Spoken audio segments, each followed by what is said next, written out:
Hello, everyone, and welcome back to another episode of the We're Going 5 podcast powered by TSH Tennis. And the 2025 ATP season ends with Jannik Sinner defending his ATP Finals throne and making history as the first ever to win it back-to-back without dropping a single set. The dominance guys, Haroon, Ismail. We need to talk about this match. It was some high-octane tennis, like all commentators like to say. But Ismail, give me your thoughts. Jannik Sinner going back-to-back, defending his throne against Carlos Alcaraz, the exact way we would want to end the 2025 ATP season. Give me your thoughts. Jannik Sinner absolutely deserved to win. This is my main takeaway. He was the better player, and he was the better player in the big moments. And it's credit to his superhuman ability to just stay locked in at all times. It doesn't matter. He doesn't flinch. He's there. He's there. He's going to fight. He's going to be in it. And of course, the ball striking was incredible. I thought the first set and a half were super high level of tennis. I mean, the whole match was an enjoyable match of tennis. But I think they both got gassed, or like the nerves got to both of them towards the middle end of that second set to some extent. But I thought they played really well. It was a fun match. And you know what I was thinking is that, Jannik Sinner didn't win today just because of pure brute strength ground strokes. He threw in today the drop shot multiple times. He took advantage of that. He saw Carlos staying at the back. The drop shot came in some moments, in some critical moments. He snuck to the net a couple times really quickly. Yeah. Yusuf, we were talking about that variation. You said that he's improved so much on that. Yeah. And remember, 3 months ago after the US Open, he said, maybe I'm going to have to lose some matches so I can experiment more. He didn't lose many matches, but he did experiment. We did see him actively try to use the serve and volley, try to use the drop shot more, rush to the net after return, be a little bit more aggressive off the return and come in and he did that. And he's been doing that. And today it all came together because you know what? In that second set, his level dipped a tad. And you can't do that against Carlos because his serve all of a sudden went AWOL. He couldn't hit the first serve if his life depended on it. I don't know if he hit one first serve for the last 3-4 games of the match. It was that gone. It was not there. And he was missing it by a mile. And it might be the nerves because, after all, they're human, both Carlos and Jannik. But it was not there. He had to win besides the serve. You know how well he was serving. He wasn't broken all tour. But he had to find a way to grind that to get past the finish line that way. And then, he held his nerves more.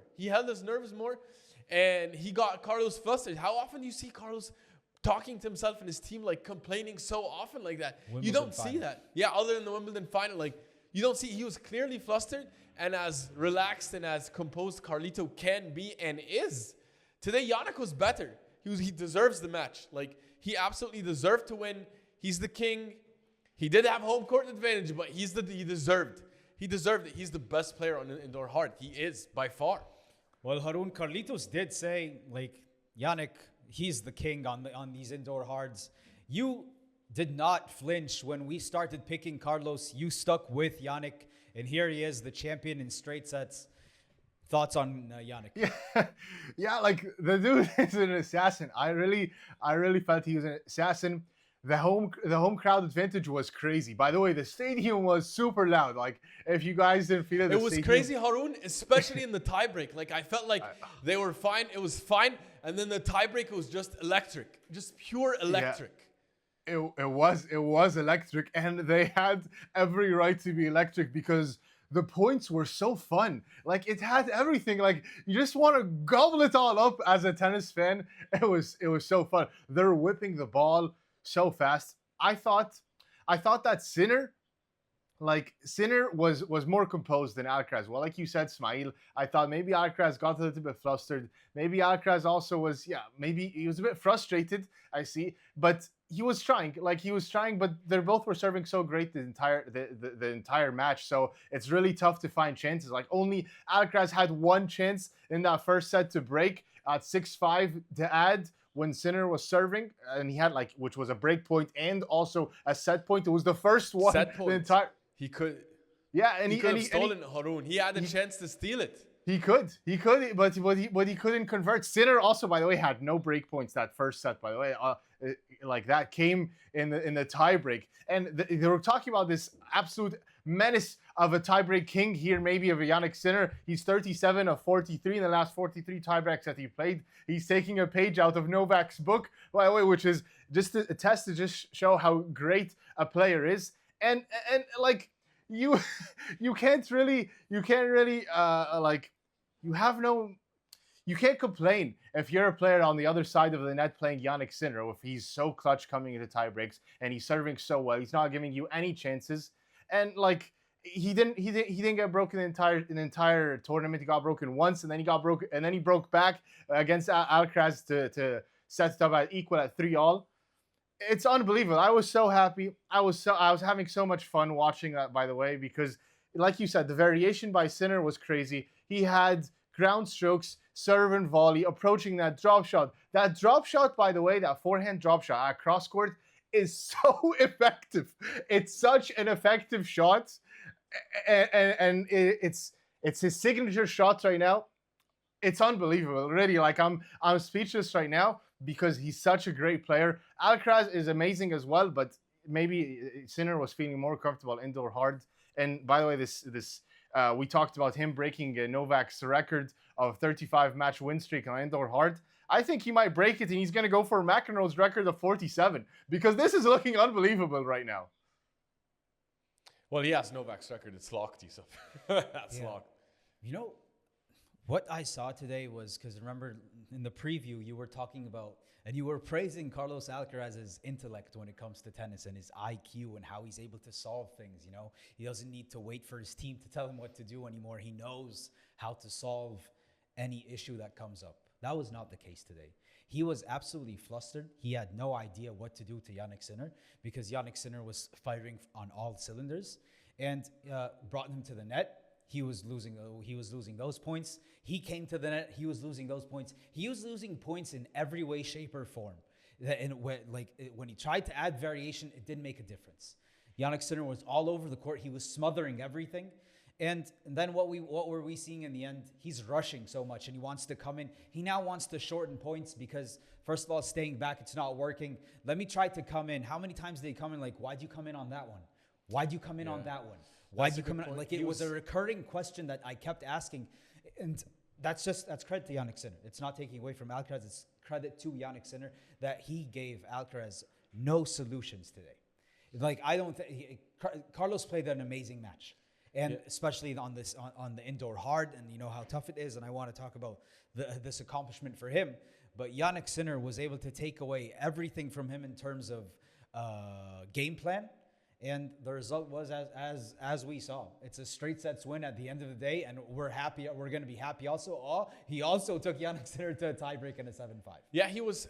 I thought Yusuf, like the tactic was for him. He wanted to be more up top on the baseline because he didn't want to give Jannik too much time. He was like trying to play Jannik's game, and you're right. He forced coming into the net a lot.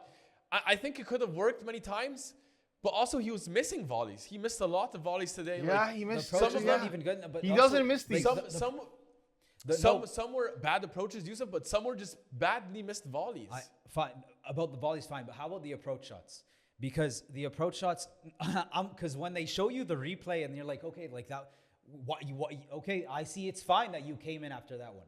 And then when they show me the angle from the other side, Jannik Sinner's like 10 feet tall, and he can easily, like, just 2 steps and he can make it to this side of the court, 2 steps to this side of the court. And as we said, off both wings, backhand, forehand, on the run, on the move, he can find any angle he wants. And it's closed. It's closed. Jannik Sinner, he decided it was lockdown defense whenever he tried to come in. Yeah, no, you're right. Because, well, I mean, Carlos was forcing it. Like, clearly this was part of the game plan. Like, we can't spend too much time in the back. I'm going to need to come and force it. And he forced it a bit too much. And I think maybe in the second set, either the nerves are also affecting how soon he wants to come in. I don't know how much the thigh being wrapped up has to affect also him wanting to shorten the points. Like, was there a fatigue element setting in because he was rushing a bit quicker? Yeah. And in any case, that did not surprise Jannik. Like, you felt like Jannik knew he it had was an coming. answer like to everything. He had an answer to everything. He had an answer because it felt like he expected. He's like, I know Carlos is going to do this. Like, he's like, I know this is going to be his move because he knows he can't hang in the back, so he's going to do that. Like, you remember that ball where, like, Carlos came in and he just hit, like, a perfect low, fast lob over his head off the forehand. Like, that was such a slick shot. Like, it looks so easy, but it was so clever. And I think, like, Jannik really was prepared and he knew it was coming.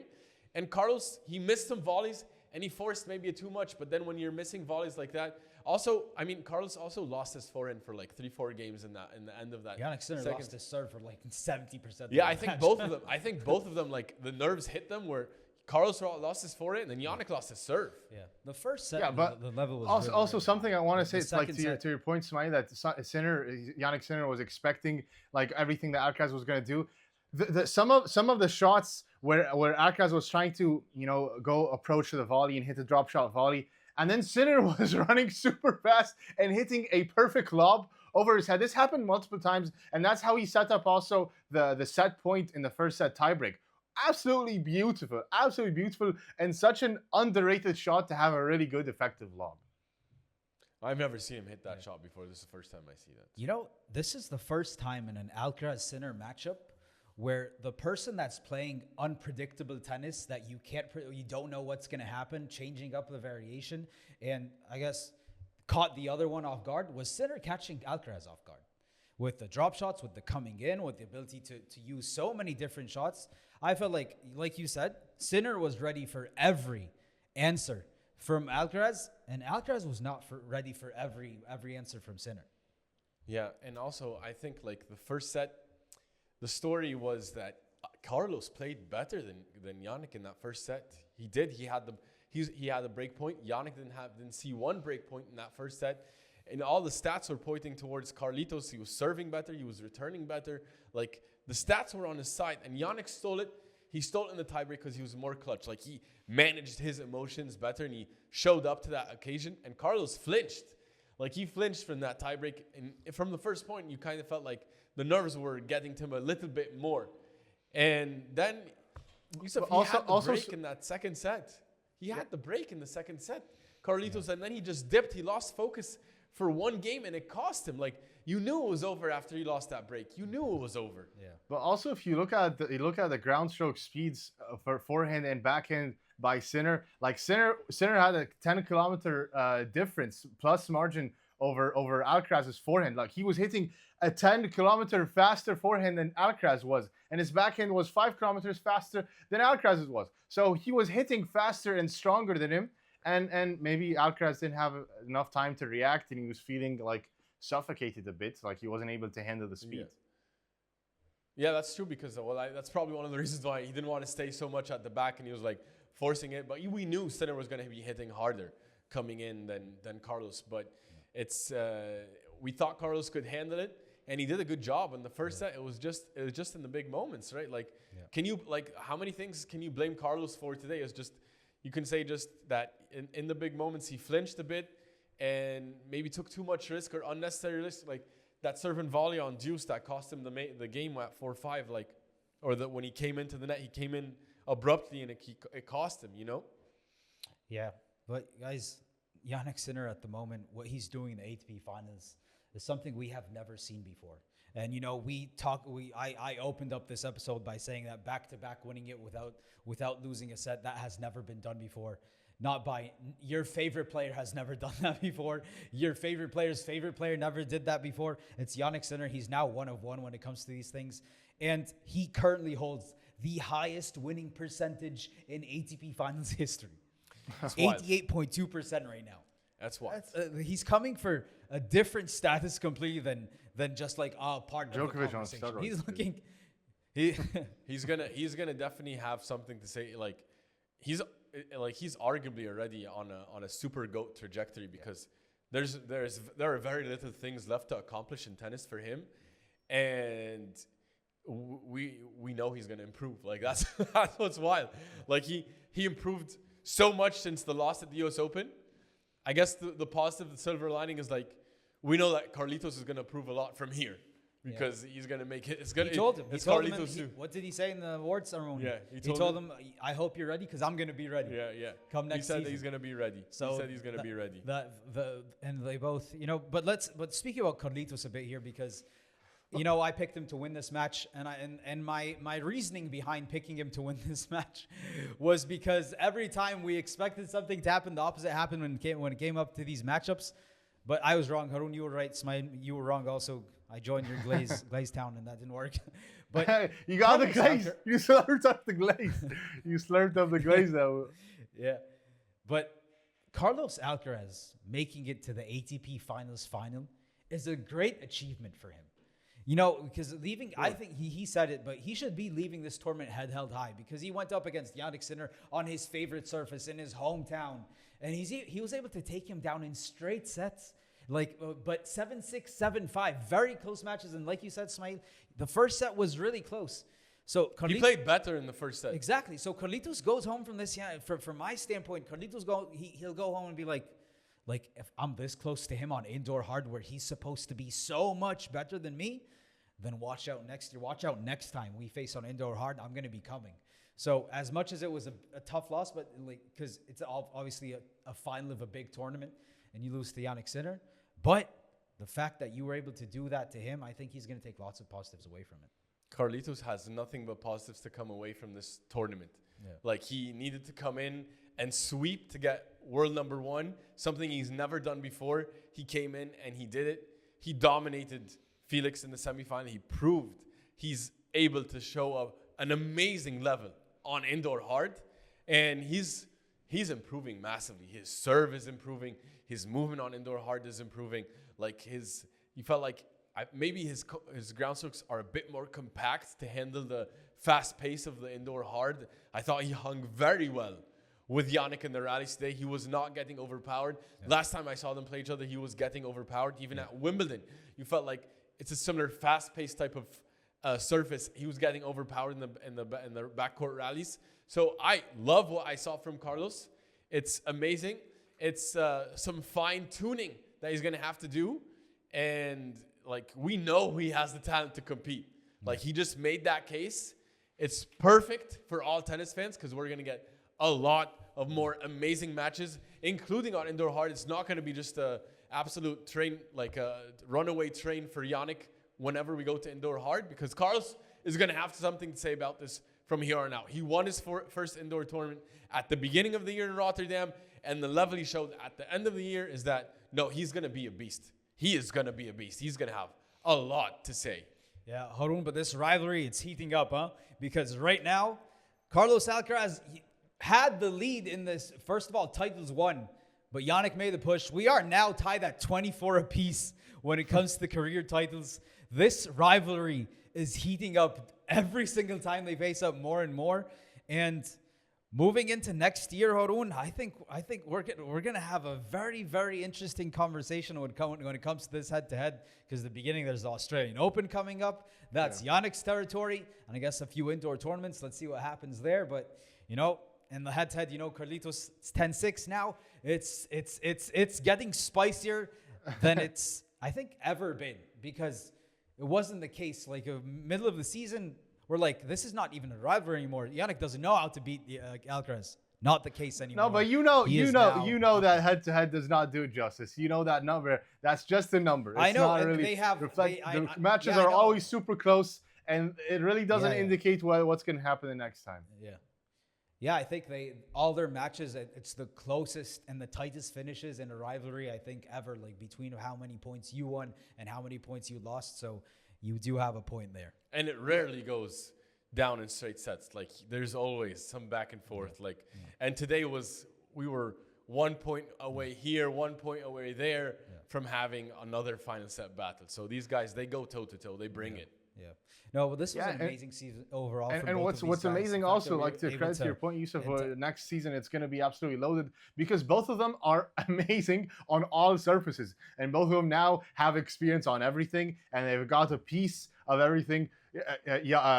They both last year in 2024, Jannik Sinner had the hardcourt slams and then Alcaraz had the Summer Slams where he had the Channel Slam, where RG and Wimbledon, and they traded a bit. So now they're also adding some variability, and you don't know who's gonna win every tournament now coming in. Sinner's gonna want to get that RG title again, but then what's gonna happen with Wimbledon? What's gonna happen at Australian Open? Also, Alcaraz wants that career slam, and the US Open is gonna be up for grabs. So it's gonna be super interesting because, like you said, it's always super close. They're both absolutely elite, as perfect as you could get as a tennis player right now, and so it's going to be super fun. They're going to go back to the lab, and I can't wait for the next season. Yeah.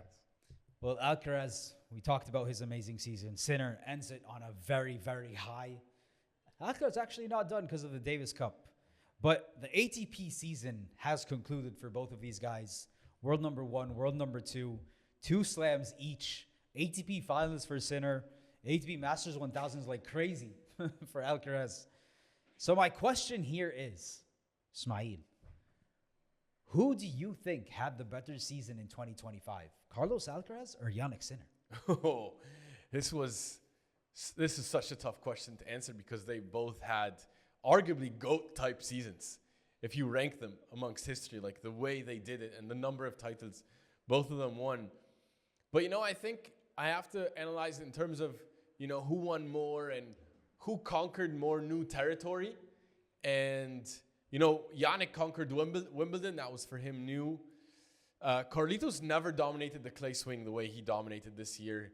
He had never won an indoor hard tournament before. He did conquer that at the beginning of the year. Now, he never played this well at the ATP Finals, didn't go this far at the ATP Finals.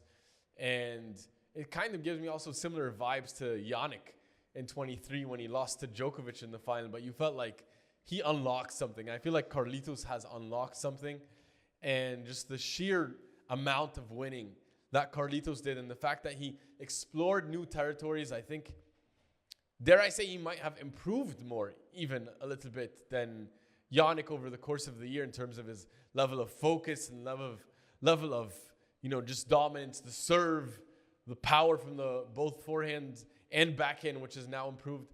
I think I would go Carlitos. I think Carlitos, he won more matches. He was so consistent all year long. He dominated big tournaments. Like, he was there, man. We talked about this is 10 of 11 finals for Carlitos this year. I have to go Carlitos. I have to. Harun, would you do the same? Year-end world number 1 as well. Come on, like, that's the cherry. That's the ultimate, I would say, prize as well, isn't it? I'm sorry, Smail. I'm going to have to disagree with you there. I'm going to go with Jannik Sinner. I think Jannik Sinner had the better season. Like, when you just look at all of the tournaments that he played, he has 2 slams. He has a big title in ATP Finals and another big title in ATP Masters 1000. He won Paris and 2 ATP 500s. And he only had 6 losses the entire year. 3. He lost to 3 different people: Alcaraz, Bublik, and Greek Sport. But Greek Sport, he retired. Bublik was the only normal loss where it wasn't retired. Other than that, and it was coming right after the Roland Garros heartbreak, Harun. Yeah, and it was coming out of like a very, very weird time. So I wouldn't had too much Harun, weight. you don't take points. You don't knock points off him for getting dominated by his biggest rival. Like, Sure. Alcaraz is now 4-2 this year against him. 4-3 if you want to count the Six Kings Slam. Yeah, well, I am counting it because if you look at that match, how it was played, I am kind of counting it a bit. But still, to me, like, if you given this guy 3 more months to play, if you wouldn't get that ban, that season was going to be unreal. It was going to go into Novak territory where just, but so that the rate of winning that he had and the absolute dominance that he had, to me, it's him. And the cherry on top is him finishing at the top of the top, winning the ATP Finals, not dropping a single set and only getting broken once. And it was actually a horrendous game that he got broken in. So to me, it's going to be Jannik Sinner. He has the better season. Need to break it, Yusuf. But let's just make something clear here. This is a very tough question to answer. And they both had iconic seasons. They both had iconic seasons. But, Carlos Alcaraz, the clay swing was one of the best we've ever seen. Ever. And then... Including what Rafa did. Yeah. No. No, Rafa's Rafa has like 10 seasons better. No, but like another it's as debate good then, as like, a Rafa dominant. It's Like Rafa, he dominated. Rafa. Then Sure, Alcaraz. but he dominated as much as Rafa did. No, but no, he did not. Yes, yes, he did. But that's another debate, Spike. That's another debate. Let's not go into that rabbit hole. But you can keep that opinion, and everybody in the comments, let us know what you think. But let's pause that conversation for another time. Yeah, so he had a dominant clay swing, and then we saw what he did in Roland Garros. Wimbledon made it all the way to the final, but lost to Sinner, which was an amazing comeback for him. Really, it was historic what he did, the turnaround. But then he went to U.S. Open, and he dominated the guy who was supposed to be the king of the U.S. Open now. And then you go on, and you also dominate him in Cincinnati, and you force him to retire at 5-love. I don't know what was going on there. Indoor hard, we move on to this swing. That's supposed to be Sinner's territory, and it was. And exactly as we expected. But he was able to make it all the way to the final. You know, saying all that, I'm still going to say, Jannik Sinner did not lose before the final in other than 2 tournaments. He has the highest winning percentage that we have on tour this year. He's made to the final of every Grand Slam. He's made to the final of the ATP Finals, won 2 slams, only lost to 2 finals. Carlos Alcaraz, 1 point away in the Roland Garros final. Like, if you want me to take the entire season and break it all down, fine, I'm with you. But whenever he played, the amount of time that he played, he had no dips whatsoever. He had one outlier once in the how many months did he have to play? He played 9 months this season. So it's a slight victory, but I'm actually going Jannik Sinner deserves to be called as the player who had a better season in 2025. Wow. Okay. Sure. It's tough. But I think when you win more matches over the year, when you're more dominant throughout the entire season, like it's that tough. needs It's to tough, take you know what? that needs to take more weight. Like he has 3 months where he wasn't there. He wasn't there, but if he was, like, I know He that, might have been fatigued in this ATP Finals, and maybe Carlitos wins it. That's a good. It's Yeah, a good but point. maybe Carlitos got some But to windows me- that was open there because Sinner wasn't there to Yeah. face him. That's true. But also to me, it was like making it to every Grand Slam final. Like he made it to every single Grand Slam final. He made Every it to the big, ATP finals.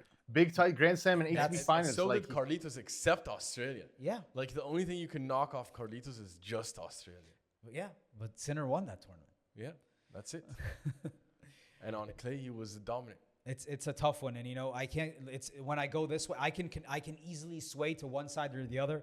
But let's say I'm gonna stick with Sinner here, guys. Let us know what you think. You know, to me it's a tough one. I don't know for you if it's a tough one or not. Let us know in the comments because I'm struggling to pick. We don't have to pick. It's enjoyable, but we're doing it for fun. But so let us know in the comments what you guys think. Okay, guys, time for our favorite segment of every episode. And, you know, I've been waiting to the end of this tournament so we can get to do these. We have some fun ones that we want to say, and that is overreaction or not. I'm going to tell you something based on what happened this week, and you let me know. Is it an overreaction? Is it not? First off, Smail. Jannik Sinner is the best ball striker from both wings that tennis has ever seen. Overreaction or not? I'm not going to fall into this recency bias. I'm not going to let it happen. He looked amazing. He's whipping the ball at a pace maybe we've never seen, but I'm not just going to gloss over Federer's forehand, which at his peak was something from another player. On both wings. Both together? Yeah. Well, also, Djokovic is going to have something to say about that as well. So I'm going to need to see it more. He's on a hot streak right now. He's maybe the hottest player over the past 2 years, but no, I'm going to go overreaction on this. There's still Nole, and I'm still not removing Rafa and Federer from this. Okay, Haroon, overreaction or not? To me, right now, maybe there's some recency bias, but I do not think this is an overreaction.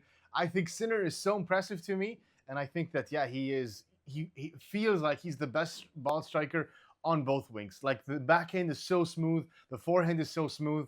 So, to me, I have to say, like, it's amazing right now. So, it's not an overreaction. Yours, Yusuf. I'm going with you too, Haroon. I don't think this is an overreaction. Wow. And we just saw today in the match where he hit a down-the-line backhand winner, and Carlos Alcaraz was stunned. He's like, whoa, what was that? And off the forehand and backhand, the pace that he has and the precision that he has really are spectacular. On indoor hard, he looks untouchable, but like not ever. Like think of Novak and Novak is Rafa on Novak clay. Come on, like off Federer the at backhand. his peak. Rafa off the backhand as clean. I mean, Like, Rafa's I backhand think- was not like it's not a weakness. Not a weakness, but by the way, Agassi even said, I wish Rafa Nadal in his career would unleash that backhand more. Rafa would not unleash with the backhand as much. Yeah, well, Yannick's unleashing. he unleashes. Well- I'll give credit to that. To me, That's- I think his that's backhand is like 2-1 a for- second forehand. Really, it's like a second forehand. Yeah, it's a weapon. Well, how about this one, Haroon? It's easier to win a big title in the Big Three era than it is in the Alcaraz era. Overreaction or not? I know people are gonna get triggered by this one. People are gonna get triggered by this one. But right now, I think it is going to be much harder to win a big title with the Sinnergrass era than it is with the Big Three. I think that they have it on lock. I know that a lot of people are definitely gonna disagree, especially the ones that watch the Big Three. But right now, they look as perfect as they can be. Like they're so mentally composed and they're monopolizing winning. They are the only ones winning. Some people are catching a few titles here and there, but I think it's going to be harder. So to me, this is not an overreaction. Smile, overreaction or not? Yeah, this is a wild overreaction just because of the simple math. Like if you have 3 GOATs, it's harder to win when you have 3 GOATs, of course. And then you had each of them monopolizing different, like the type of surface as well. So it was impossible to break through. Just look at the stats. From 04 to 2022, it was 2023 even. Yeah. It was those big guys that you had to like claw and fight and have an otherworldly performance and season to get through. So of course, this is a big overreaction. Yeah, I agree, Smiley. This is a wild overreaction.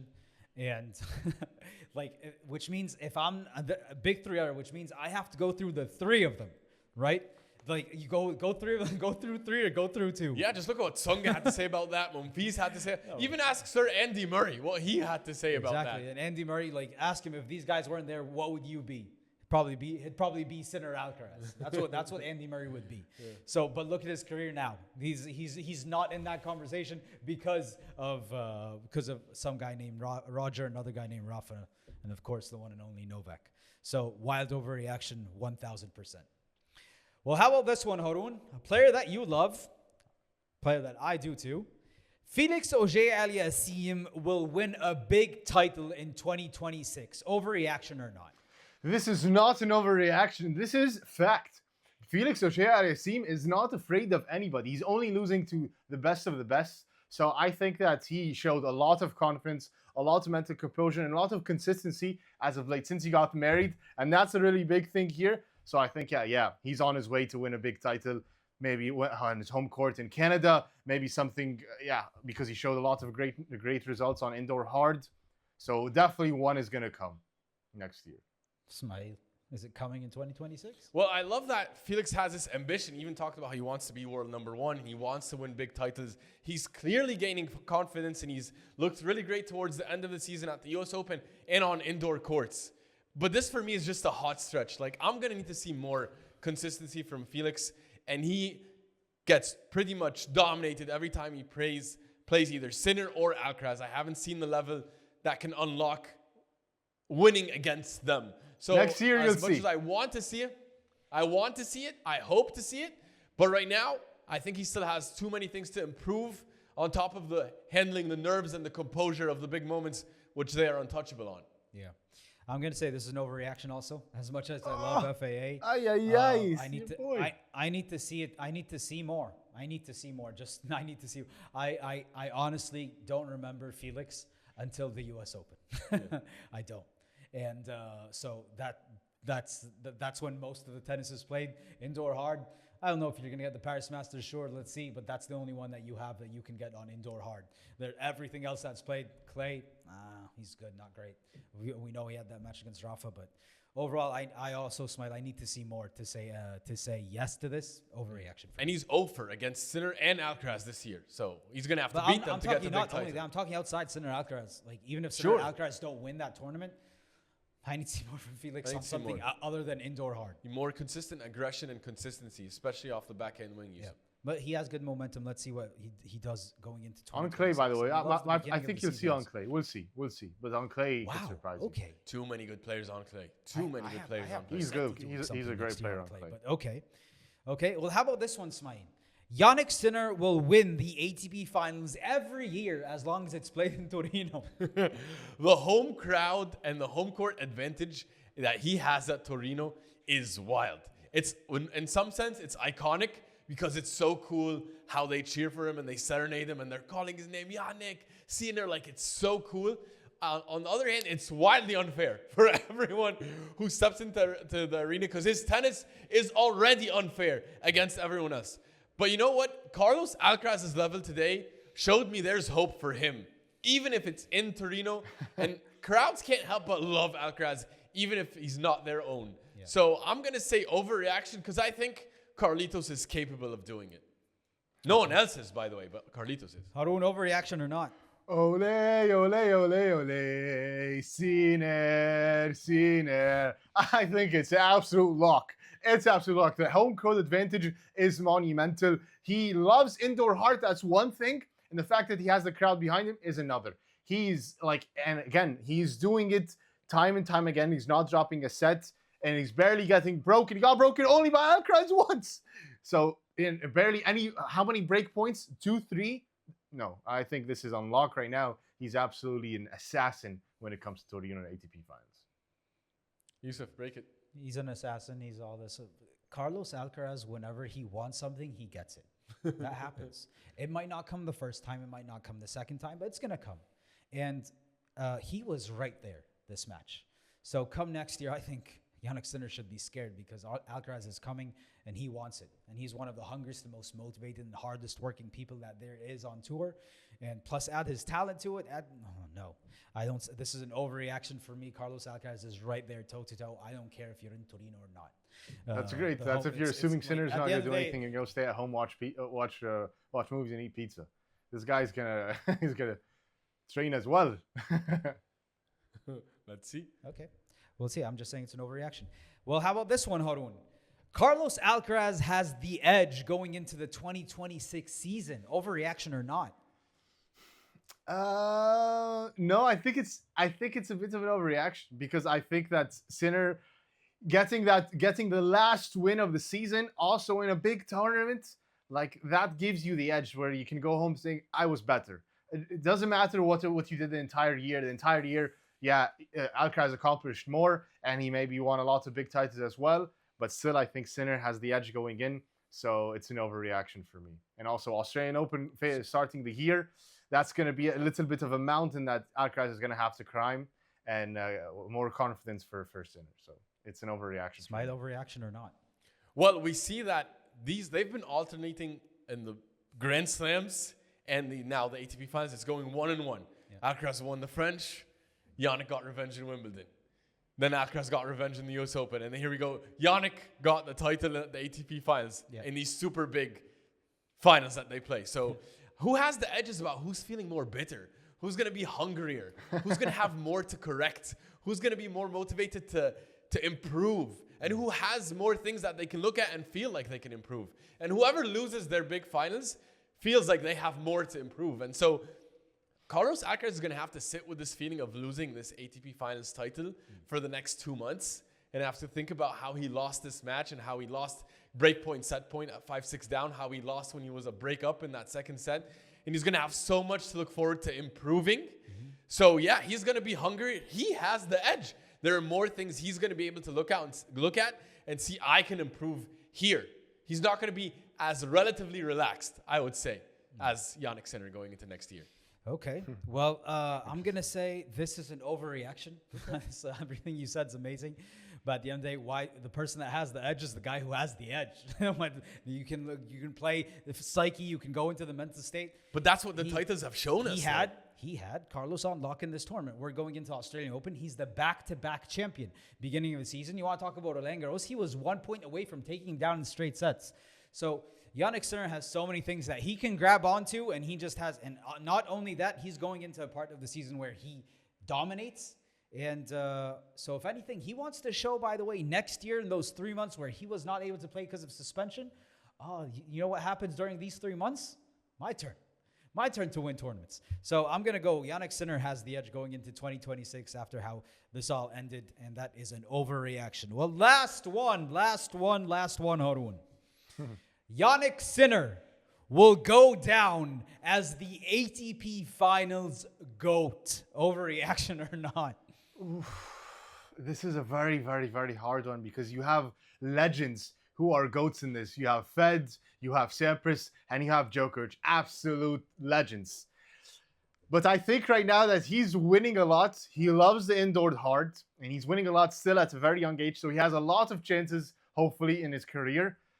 I think this is not an overreaction. It's not an overreaction. I'm not saying it's going to happen, but it's not an overreaction. It's not an overreaction, and he could do it. Smite, overreaction or not? So you're telling me he's going to win more than 7 ATP Finals titles? He needs 6 more.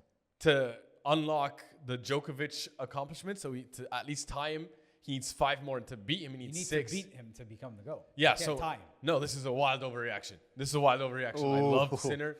He's showing an 5 amazing chances. level. You don't think he can do it in like 5 chances? He's going to win 6 more times.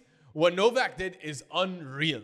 And no, I'm calling overreaction. He needs 5 more times, not 6 more times. 5.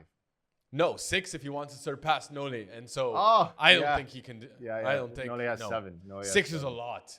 Yeah. It's a lot. No, I'm going overreaction. 6. You know why? You know what? Why I love also the records that the big 3 have, and Nole has and Rafa has, because even though they're done or whatever, like the others are done, Novak's not done yet. Maybe he's done with the ATP Finals. Clearly, he said I'm not playing that thing anymore. But it's a reminder of how great they were. 7? No. Novak Djokovic winning 7 ATP Finals titles is absolutely insane. And you want to tell me that Jannik Sinner is going to win 6 more? Call me crazy, call me a non-believer or whatever you want, but I think Novak Djokovic accomplished something that we're never going to see again. And so this, to me, is an overreaction. I think so. I think so. It would be amazing if he does it, but just that's such an amazing accomplishment. And there are going to be so many players that are going to try to stop it. ATP Finals, we're talking about the best 8 in the world. Everyone wants it. And guys are coming. Fonseca's coming. I shouldn't have said that. You brought him into the conversation.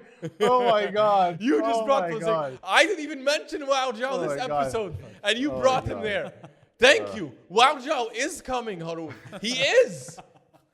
Fine. Oh my God. Well, guys, that was the overreaction or not segment. Let us know what you think. Your thoughts. What do you think is an overreaction? What's not? We'd love to hear from you. They were fun ones. They were interesting ones. Some were tough. Some were wild. Some were on, there was a debate to be had there. Let us know in the comments. We'd love to hear from you. Yeah. Well, we like to keep it transparent on this show and let you know where we were right, where we were wrong on our ATP Finals picks, where we were wrong. Yusuf, me and you, we had Alcaraz. Although I would say he gave us a good run for our money today. Harun, you had it. You called Jannik Sinner today. Well done. You were the only person that was right on that call. So good job calling that puppy.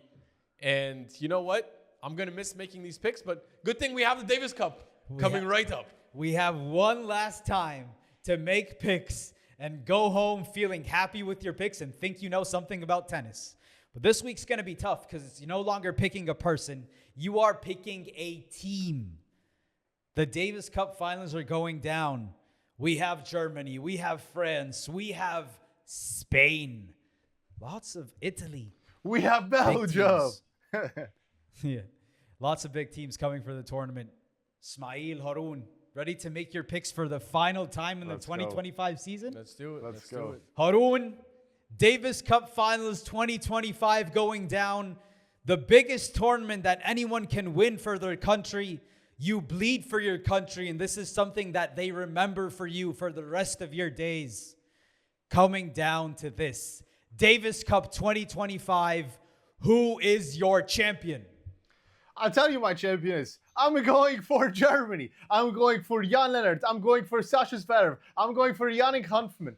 I'm going for these beasts. Yannick Hanfmann, by the way, he said that he sometimes feels like he can beat any player on tour. So that confidence is something that you need. Jan Lennart is such an amazing player, singles and doubles. And then we come out with Sasha. Sasha's the absolute beast. I think Sasha left with some bitterness, like you like Smail. He's bitter, and now he wants a title before the end of the season. So that's something that I love, and I have a complete confidence in this team. Smail, who are you taking? Well, he's the man of the year.